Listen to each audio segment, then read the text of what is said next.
Pourquoi ne pas profiter du retour de Norman sur YouTube pour se remémorer les plus gros dramas qui ont secoué cette plateforme?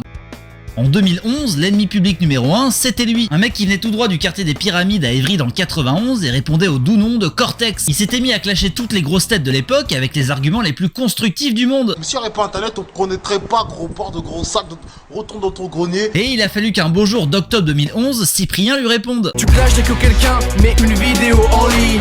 Laisse-moi deviner, tu chercherais pas des amis. Le buzz est tel que c'est toujours la deuxième vidéo la plus vue de sa chaîne à l'heure actuelle. Les deux se sont d'ailleurs retrouvés il y a un an dans l'émission de Maxime Biagui. Mais sinon, que devient ce bon vieux Cortex? Il a aujourd'hui plus de 40 ans et publie un peu sur TikTok. Ça fait plus trop le buzz, mais il a l'air de kiffer, écoute.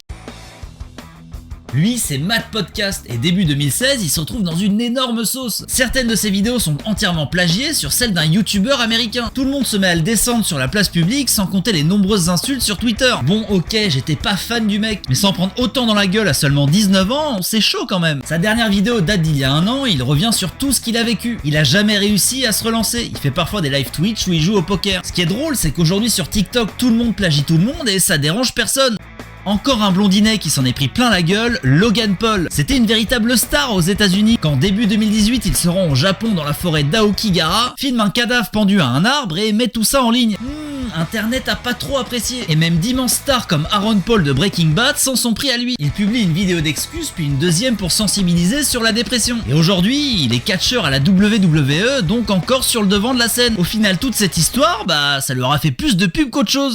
Août 2018, alors que nous venions d'être champions du monde et que le soleil retentissait dans le ciel, Squeezie sort un missile venu de nulle part. Les youtubeurs, y compris ceux qui crient sur tous les toits qu'ils sont féministes, qui profitent de la vulnérabilité psychologique de jeunes abonnés pour obtenir des rapports.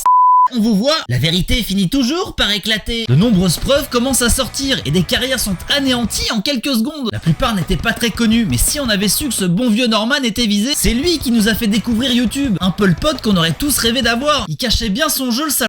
D'ailleurs, selon toi, sa carrière est-elle réellement terminée? Dis-moi tout ça et abonne-toi.